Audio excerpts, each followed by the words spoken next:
Bom dia, queridos, tudo bem?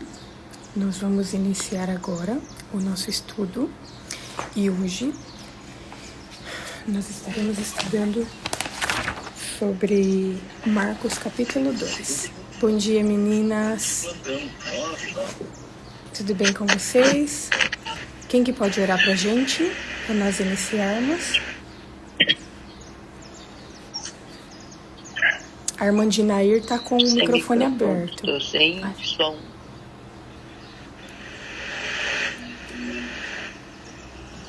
Irmã Dinair, hoje a senhora está com o microfone aberto. A senhora pode orar para nós, por favor?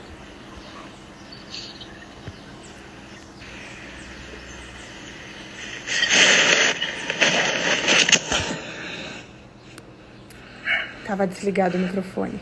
Estão me ouvindo? A irmã Dinair pode orar para nós hoje, que está com o microfone aberto? Por favor. Vamos orar. Pai querido, nosso Deus está nos céus, estamos aqui reunidos, então, para estudar a Tua Palavra, Deus, e o Senhor fala conosco através da Tua Palavra, usa a Daiane, e esteja com cada um, Deus, que está aqui, ouvindo, e Senhor Deus, nos abençoa, nos ensina, Pai, nos a amar o Senhor e pôr o Senhor em primeiro lugar nas nossas vidas, Pai. Amém. Agradecemos porque não haja merecimento em nós, mas somente Jesus, aquele que vive e reina para todos sempre. Amém. Amém. Muito obrigada. Quem puder desligar os microfones para não dar interferência. E hoje nós vamos para mais um dia aprendendo com Jesus. Ontem nós estudamos sobre o chamado que Jesus fez para Levi e Mateus, né? Levi, ele era um homem, ele era um cobrador de impostos que provavelmente não tinha uma boa reputação. Mas mesmo assim, Jesus o chamou para fazer parte dos seus discípulos. Pode ser que as pessoas tenham ficado espantadas com esse chamado, porque quando a gente para pensar sobre as pessoas que Jesus chamou, sobre como eram as pessoas que Jesus chamou, a gente para pensar assim, a gente fica pensando assim, nossa, se fosse eu não chamaria essa pessoa, eu não chamaria tal pessoa. Só que Jesus, ele não pensa da maneira que nós pensamos, graças a Deus, né? Então, Levi, mesmo sendo um cobrador de impostos, mesmo sendo uma pessoa que não tinha uma boa reputação ali, porque os cobradores de impostos, eles eram tidos como pessoas corruptas, como pessoas que oprimiam o povo, mesmo assim, ele foi chamado para fazer parte daqueles que continuariam, que aprenderiam aos pés de Jesus e que continuariam o seu legado depois que ele fosse crucificado. Então, a Bíblia não apresenta o chamado de todos, porque alguns discípulos, eles tiveram esse primeiro chamado, como por exemplo, nós vimos com André, nós vimos com Pedro, nós vimos com os filhos de Zebedeu, né, e com Levi, mas os outros só são apresentados, a maioria deles só são apresentados no chamado oficial. E a história de Levi, ela é tão interessante que o livro de Marcos relata esse chamado especial, porque era uma pessoa improvável. Era como se Jesus tivesse chamado alguém que não merecia estar ali, pelas práticas, pela vida, mas demonstra que Jesus, ele não olha para isso, e ele foi chamado. E o mais impressionante é que nós vimos que Levi, Mateus, que ele aceitou o chamado de Jesus no mesmo instante. Ontem nós vimos que ele deixou ali as coisas, naquele mesmo instante que ele largou aquele trabalho, que ele seguiu a Jesus. Naquele mesmo instante, deixando para trás o seu cargo, deixando para trás talvez a estabilidade financeira, e ele passou a seguir a Jesus sem nenhuma perspectiva, porque Jesus, ele não fez uma proposta falando o que ele iria receber, o que ele ia passar. Jesus simplesmente falou para ele: segue-me. E a gente vê que nós vimos ontem que depois de um tempo Não sabemos quanto tempo depois, não sabemos se foi no dia seguinte, se foi uma semana depois, se foi um mês depois, mas nós vimos que ele ofereceu um banquete e que ele convidou Jesus. Jesus era o convidado especial, mas Levi, ele estava tão maravilhado pela oportunidade de conhecer Jesus que para esse banquete ele convidou os seus amigos e os seus colegas de trabalho para que eles também tivessem a oportunidade de conhecer Jesus. Então, com esse relato que nós estudamos ontem, das inúmeras lições que nós aprendemos, o que eu queria que ficasse para vocês são essas duas. Primeiro, Jesus ele não olha para a nossa reputação. Ele simplesmente vai nos chamar para segui-lo. E a segunda lição é que quando nós aceitamos esse convite de Jesus, muitas vezes nós vamos ter que deixar coisas que considerávamos importantes de lado. Muitas coisas importantes, indispensáveis, que nós considerávamos assim muito importantes, terão que ser deixadas de lado, assim como Levi fez. Só que, em contrapartida, quando nós aceitamos esse chamado de Jesus, nós teremos a oportunidade de apresentar Jesus para nossa família, para os nossos amigos e inclusive para os nossos colegas de trabalho. Foi isso que Levi fez. Foi isso que ele fez. E é isso que nós somos convidados a fazer também. E hoje nós vamos continuar aprendendo com Jesus. E hoje nós vamos estudar Marcos capítulo 2, versículo 18 a 22, onde Jesus ele dá alguns ensinamentos sobre jejum. E na realidade, assim, o título é sobre jejum, mas as lições são para a vida inteira, né? São para várias áreas da vida, para vários outros temas. Então vamos ler Marcos capítulo 2, versículos 18 a 22. Olha o que diz. Ora, os discípulos de João e os fariseus estavam jejuando. Algumas pessoas foram perguntar a Jesus: por que os discípulos de João e os fariseus jejuam, mas os seus discípulos não jejuam? Jesus respondeu: como podem os convidados para o casamento jejuar enquanto o noivo está com eles? Durante o tempo em que o noivo estiver presente, não podem jejuar. No entanto, virão dias em que o noivo lhe será tirado, e então naquele dia eles vão jejuar.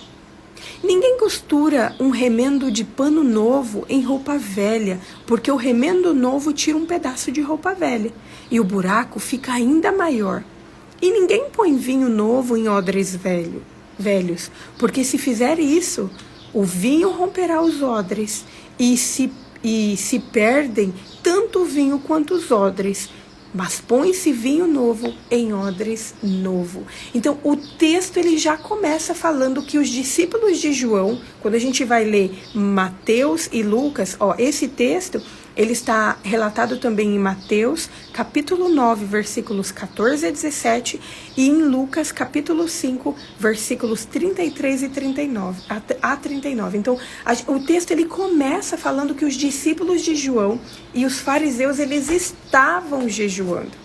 Eu não sei se vocês já tiveram curiosidade de estudar sobre a vida de João, mas quando a gente vai em Mateus, capítulo 3, a gente vê que João ele tinha uma vida peculiar, um estilo de vida peculiar, né? João, a Bíblia fala que ele se vestia de pele de animais, assim como Elias, e que ele se alimentava de gafanhoto e mel silvestre.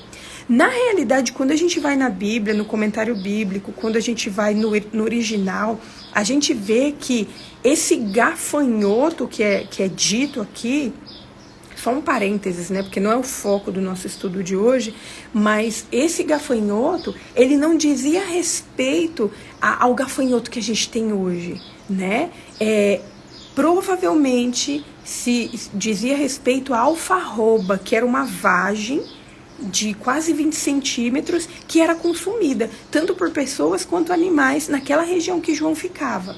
Só que assim, a gente não vai entrar nessa questão hoje, né? Foi só um parênteses para a gente perceber que João, falando que ele tinha essa peculiaridade em se alimentar, em se vestir, a gente vê que ele não tinha dificuldade em se abster de alimentos. Então, se ele tinha esse estilo de vida onde nem sempre ele comia de tudo, os seus discípulos provavelmente também tinham facilidade de jejuar, porque naquela época as pessoas, elas seguiam ali, os discípulos seguiam aquilo que os seus mestres faziam. Então, provavelmente, os discípulos de João, eles tinham esse costume de se abster de alguns alimentos. Então, é isso que a gente vê aqui. Os discípulos de João e os fariseus estavam jejuando. Então, segundo o comentário bíblico, no passado, essa antiga lei judaica, né, existiu uma antiga obra judaica que foi datada no 1º século depois de Cristo. O nome é meio difícil, se chama Mehilat Tanit. Não sei se eu traduzi direito, mas enfim, essa obra, ela contava que os judeus naquele tempo de Jesus, eles jejuavam regularmente no 2º e no 5º dia da semana, ou seja, toda segunda-feira e toda quinta-feira os judeus jejuavam, eles tinham essa facilidade de jejuar. E essa tradição, ela foi atribuída, né, a uma lenda que existiu de que Moisés, aqueles 40 dias que ele ficou no Monte Sinai, que ele ficou jejuando e que esse jejum começou numa quinta-feira e que ele finalizou numa segunda-feira. Então, com base nessa lenda, né, porque a Bíblia não fala esse dia da semana, a Bíblia fala simplesmente que Moisés ele foi para o Monte Sinai, que ele ficou ali por 40 dias, e então, com base nisso aí, os judeus daquela época, eles tinham o costume de jejuar toda quinta-feira e toda segunda-feira.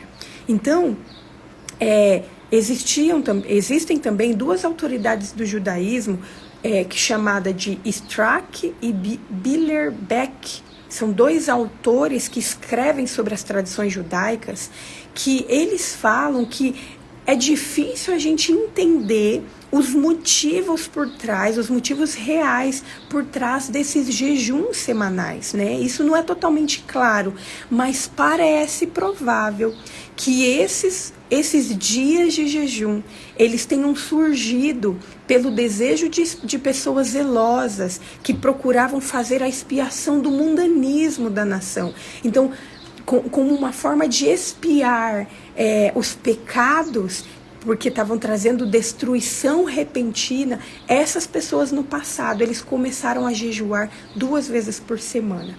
Mas, segundo o comentário bíblico, os antigos judeus, eles tinham essa prática de jejuar com pelo menos 2 propósitos. Então, assim, eles jejuavam para compensar os erros que eles haviam cometidos. Então, quando eles faziam alguns delitos, algumas coisas, depois eles jejuavam para compensar o erro que eles tinham feito e também para assegurar uma resposta favorável às suas orações. Então, é provável que muitos dos judeus no passado, eles jejuavam porque eles acreditavam que essa atitude conquistaria um mérito especial perante Deus. E assim, olha, a gente não precisa ir muito longe para a gente perceber que ainda há muitas práticas feitas hoje com essa intenção de se tornar especial para Deus ou conquistar um mérito especial diante de Deus. Tem pessoas que acham que o estilo de vida que ela tem vai fazer com que elas sejam mais especiais diante de Deus. Enfim, a gente não vai entrar nessa questão, mas isso demonstra o porquê que Jesus ele dá a resposta que vem dar depois. Então, assim, olha, o que demonstra, o que a gente percebe é que essas práticas que eram feitas no passado, e muitas que são feitas hoje, elas eram baseadas num conceito errôneo do caráter de Deus. Então as pessoas, elas não compreendiam o caráter de Deus, elas achavam que Deus era uma divindade que precisava fazer sacrifícios, que precisava fazer essas coisas para se justificar diante de Deus, ou para ser pessoas especiais diante de Deus. Então, muitas vezes, esses jejuns, eles se transformavam em um meio de justificação pelas obras, onde as pessoas, elas tentavam amenizar ali as atitudes que elas tinham, né? Mas isso, ele não era algo que era aceitável. Na realidade, quando a gente vai na Bíblia, em Isaías e em Zacarias, esses dois profetas, eles já haviam denunciado essa prática. Não é que o jejum era errado. A prática do jejum, ele não era errado. O errado eram os motivos que levavam por trás dessa prática. Então, jejuar para receber o favor de Deus, jejuar para se justificar diante de Deus, ou para se sentir especial diante de Deus, isso não era algo que deveria ser feito. E Isaías, os profetas Isaías e Zacarias, eles já tinham denunciado essas práticas. A irmã Maria do Socorro levantou a mão. A senhora pode esperar até... Pode falar. Tá. Uhum, pode falar. Só uma dúvida, então. No caso aí, seria uma troca, tipo assim, eu entendi errado? Tipo, vou fazer jejum, vou fazer isso, e aí vou ser abençoado. Exatamente. E essa ideia, ela permeia, hoje, trazendo para hoje, ela permeia várias outras questões. Por exemplo, eu vou devolver o meu dízimo para ser abençoado por Deus. Eu vou fazer tal coisa para ser abençoado por Deus. É uma ideia errônea do caráter de Deus. Na realidade, Deus não nos abençoa pelas coisas que a gente faz para Ele. Entendeu? Então, essas pessoas no passado, e é por isso que Jesus, ele vem dar essa advertência, ele vem tentar ajustar a cosmovisão dessas pessoas, porque elas estavam fazendo as coisas não com o coração.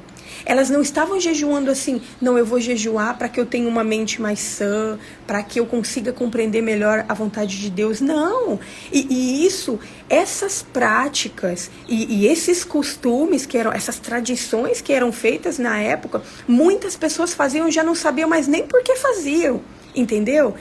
E isso é um risco que a gente corre hoje, de fazer as coisas simplesmente por fazer, de não saber por que a gente devolve o dízimo, de não saber por que é importante que a gente devolva a oferta, de não saber, inclusive, por que é importante a gente jejuar, mas não no sentido de barganha, não no sentido de fazer as coisas simplesmente por fazer, para receber o favor de Deus. Ninguém é tido como especial por fazer essas coisas. Nós somos especiais porque nós somos filhos de Deus, entendeu? Nós não seremos justificados pelas obras que a gente faz. Nós fazemos isso aí, nós temos que fazer de todo o nosso coração. E o comentário bíblico sobre isso, ele traz uma advertência para nós e algo para nós refletirmos, assim, olha, a prática do jejum, ela não é errada. Jesus ali, ele não estava advertindo as pessoas por estarem jejuando, estava advertindo as pessoas pelos motivos por trás de estarem fazendo aquelas práticas. Há ocasiões em que nós, como cristãos, nós necessitamos de agudeza de espírito, de discernimento para tomarmos decisões importantes, para discernirmos mais claramente a vontade de Deus. E nessas situações, o jejum, ele vai ser uma bênção. Eu não sei quantos de vocês já passaram por essa experiência de jejuar. No período que eu fiz o tratamento de câncer, eu fiz jejum por várias vezes. Porque assim, é algo que quando a gente se abstém do jejum, de certos alimentos, e nesse período do tratamento eu fiz tanto jejuns restritos, jejuns de ficar sem alimentos, somente com água, quanto também jejuns de se abster por algum tempo de alguns alimentos. Nesse período de tratamento eu não vou comer carne, eu não vou comer tais coisas. Então isso me ajudava a manter a minha mente sã, e a minha mente tranquila, confiante, não estava uma mente pesada, para que eu não me desesperasse diante das possibilidades, né? E assim, esses períodos, fazer jejuns nesses períodos é importante e, na realidade, traz ali uma leveza, né? Inclusive, eu fiz uma pesquisa, eu não sei quantos de vocês sabem, mas em 2016, um médico chamado Yoshinori Oshisumi, esse nome aí, depois eu coloco lá para vocês, não sei pronunciar, mas ele ganhou um prêmio Nobel de Medicina ao provar que dormir em jejum, dormir de estômago vazio, faz com que a pessoa tenha mais saúde. Essa foi a pesquisa que esse cara fez. E ele fez um vídeo onde ele apresentou o resumo das suas pesquisas. Desculpem. E nesse resumo, nesse vídeo que resumia todas as suas pesquisas, ele mostrava que quando o estômago está vazio, após algum tempo, o corpo entra em autofagia. O que é essa autofagia? É quando as células boas, elas passam a eliminar as células ruins. Então, trazendo mais saúde, trazendo vigor, enfim, vitalidade. Então, existem pesquisas que mostram que o jejum é algo positivo. E a gente vê, por exemplo, Jesus, quando ele iniciou o ministério dele, depois dele ser batizado, ele passou por um deserto e ele jejuou por 40 dias, porque ele precisava ali estar esse momento com Deus, estar com a sua mente toda voltada, com o seu corpo todo voltado para a sua relação ali com Deus. Só que a gente vê que foi por um propósito, que tinha o coração ali, que não era simplesmente como uma barganha, né? E na Bíblia apresenta outros exemplos também de jejuns, que não eram como o jejum de Jesus, por exemplo, que foi por 40 dias uma abstinência total, né? De comida e de água. Mas, por exemplo, Daniel. Na experiência de Daniel, a gente vê que Daniel, ele não se absteve completamente, ele não ficou em jejum durante todo o período, mas que ele se absteve de alguns alimentos. E por algum tempo, ele não comeu esse tipo de alimento. E essa prática de jejum, ela foi positiva, porque a gente vê ali a Bíblia falando que Daniel foi encontrado 10 vezes melhor de saúde, 10 vezes mais sábio do que os outros. Enfim, só que Daniel, ele não jejuou para receber esse favor de Deus. Ele simplesmente não queria se contaminar com as coisas do rei, com aquelas coisas. Ele queria continuar com a sua mente clara, com a sua mente voltada simplesmente para as coisas eternas, né? Então, o que a gente tem que prestar atenção e o que a gente precisa perceber é que Jesus aqui, ele não estava condenando as pessoas por estarem praticando o jejum. Pelo contrário, nós vemos que a prática de jejum, ela é algo positivo e foi utilizado por muitos, inclusive por Jesus.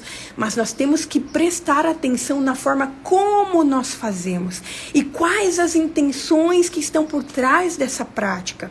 Nós temos que ter em mente que Deus, ele não é honrado e que a experiência cristã de uma pessoa não é promovida por qualquer prática, por qualquer coisa que enfraqueça o corpo, que prejudique a saúde. Então, não adianta eu falar assim, não, a partir de hoje eu só vou me alimentar de pão e água para fazer penitência para Deus, porque eu quero não sei o quê, porque eu quero receber um favor de Deus. Isso aí não é uma prática comum.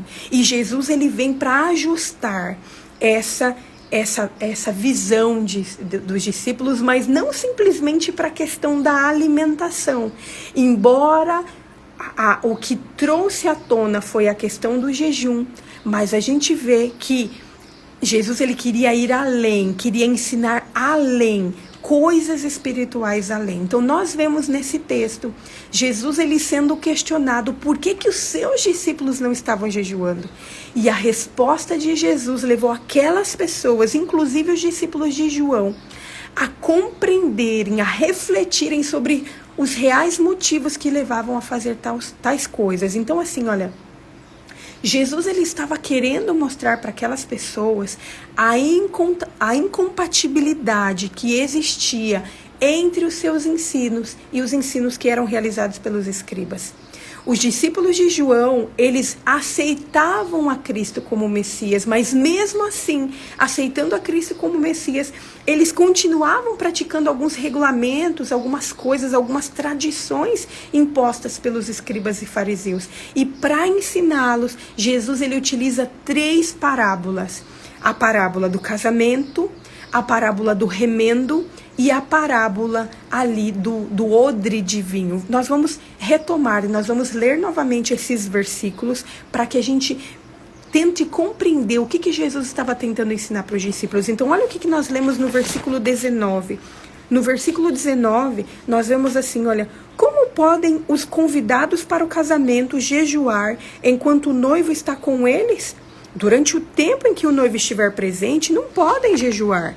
No entanto, virão dias em que o noivo lhe será tirado, e então naquele dia, eles vão jejuar.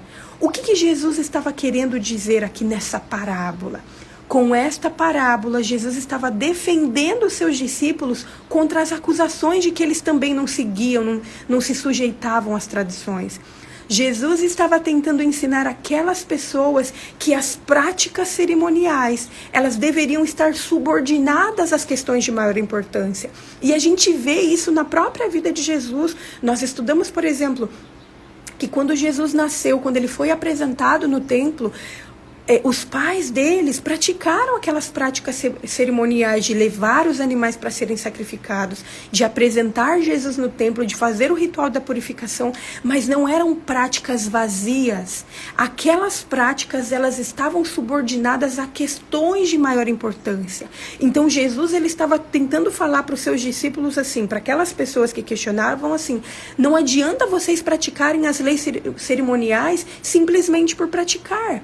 Elas precisam estar subordinadas a questões de maior importância. Elas não devem ser feitas simplesmente por serem feitas, entendeu? Elas devem ter um sentido, um significado. Não deve ser apenas praticada por ser praticada. Fazer apenas por fazer, mas tem que estar ali envolvido a vida.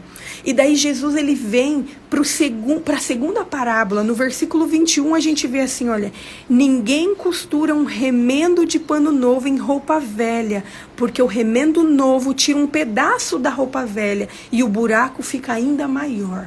O que Jesus ele estava tentando entender? E eu tive que fazer uma pesquisa bem grande para tentar entender isso aqui. Jesus, ele estava tentando ensinar uma lição muito importante. Eu não sei quantos de vocês já fizeram remendo. Eu estava tentando lembrar, porque hoje em dia a gente não remenda mais roupa, né?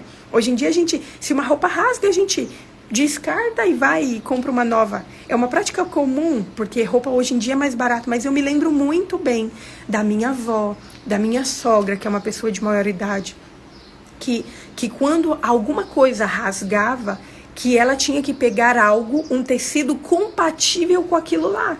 Porque se ela pegasse, por exemplo, um tecido novo para colocar naquilo lá, quando aquela roupa era lavada, que ficava um buraco maior naquela costura, porque é incompatível um tecido novo com um tecido velho. E o que Jesus estava tentando dizer aqui?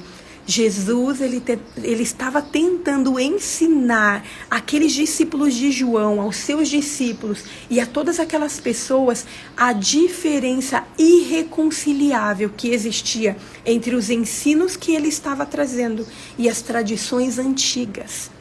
Cristo aqui estava destacando a insensatez de tentar remendar o velho manto do judaísmo, aquelas velhas tradições com o tecido novo dos seus ensinos. Os ensinos de Cristo, eles não eram simplesmente remendo a serem colocados num sistema religioso judaico. Não era simplesmente um pedaço de pano que colocava ali para tentar remendar algo que já estava com problema. O judaísmo aqui foi comparado por Jesus como um manto gasto, como um tecido velho. O espírito original da religião judaica, ela havia se perdido há muito tempo. A maioria das pessoas, elas elas no lugar ali do cristianismo puro e simples, da religião pura e simples, havia desenvolvido simplesmente um sistema formal de cerimônia, e aquilo não era possível de ser remendado pela religião trazida por Jesus. Cristo estava tentando ensinar os discípulos de João que era algo fútil, era algo desnecessário tentar entrelaçar as boas novas do reino do céu com as desgastadas observâncias da tradição judaica. Então, não adiantava eles tentarem remendar, consertar os buracos, os defeitos trazidos por essas tradições, apenas por esses costumes que eles faziam, às vezes, sem nem entender, com o novo evangelho. Por isso que Jesus fala, ninguém costura remendo novo em roupa velha. Não adiantava eles tentar ali remendar aquelas tradições, aquilo que já estava rompido, aquilo que já estava gasto com os novos ensinos que Jesus estava trazendo. Então, Jesus estava advertindo a eles de que se eles tentassem melhorar o velho manto, aquelas velhas tradições com os novos ensinos de Jesus, que aquilo não ia funcionar, que simplesmente os defeitos iriam se tornar mais evidentes. E então Jesus ele vem para a terceira parábola. Olha quantas coisas em 4 versículos, gente, que Jesus apresenta aqui. E são parábolas rápidas, mas que tem ali um ensinamento profundo. E nessa terceira parábola, Jesus fala assim, olha, ninguém põe vinho novo em odres velhos, porque se fizer isso, o vinho romperá os odres, e se perderá tanto o vinho como os odres, mas põe-se vinho novo em odres novos. O odre, eu não sei se vocês sabem, mas ele era um recipiente que ele era feito de couro. Então, as pessoas do passado pegavam ali o couro do carneiro ou do bode, principalmente da perna, e ficava ali um tecido, e eles costuravam aquele tecido e ficava ali como se fosse um formato de uma garrafa mais torta, assim, aonde eles podiam deixar aquele vinho ser curtido, guardado com segurança, e utilizar aquela pontinha para derramar o vinho, como se fosse um gargalo de uma garrafa, né? Então, aqui Jesus está falando que não pode, não é possível colocar um vinho novo em um odre velho, em um recipiente velho. Por quê? Porque era como se Jesus estivesse falando assim, olha, o que eu estou trazendo para vocês, os meus ensinos, é como um vinho novo. É revolucionário, são ensinos revolucionários. E isso não é possível de ser simplesmente colocado ou ser harmonizado com os dogmas do judaísmo, com as práticas judaicas. Seria inútil qualquer esforço para acomodar o cristianismo dentro do formalismo. Jesus ensinava que os princípios do reino do céu, aplicados ao coração dos homens, conduziriam a uma prática nova de princípios de vida. Então, não adiantava eles pegarem simplesmente algo novo e colocar no velho. Eles precisavam de algo novo, de um odre novo, de uma percepção nova, porque aquela percepção do evangelho neles não precisariam mais as tradições, que a própria vida deles seria uma religião ativa, seria ali dita ou seria demonstrada como uma prática nova. Jesus ensinava que os princípios do reino dos céus, aplicados ao coração dos homens, eles conduziriam a prática desses princípios na vida. A tentativa de unir o novo com o velho resultaria numa dupla destruição. Tanto o vinho se perderia, como o recipiente se perderia.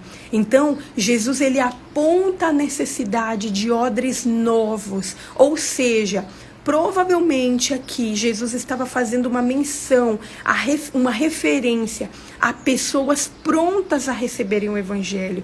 Jesus estava aqui dizendo que era necessária uma organização eclesiástica na qual o evangelho fosse promovido não por meio de tradições, não por meio de cerimônias, mas por meio da vida. Jesus ele estava ensinando ali como que podia, por meio da vida, demonstrar o evangelho da salvação. Essas 3 parábolas utilizadas por Jesus, elas tinham apenas um objetivo. Jesus aqui, por meio dessas 3 parábolas, ele estava tentando esclarecer aos discípulos de João Batista que se eles verdadeiramente, eles crescem nos ensinos de João, que era o seu mestre, que essa crença, que esse ensino, que eles também aceitariam os ensinos de Jesus. Não tem como a gente falar, por exemplo, que a Bíblia, que a palavra de Deus, que somente o Novo Testamento vai nos direcionar a Jesus. Toda a palavra vai nos direcionar a Jesus. Então, hoje nós estudamos sobre isso, sobre os ensinamentos que Jesus fez ao ser questionado sobre essa prática do jejum.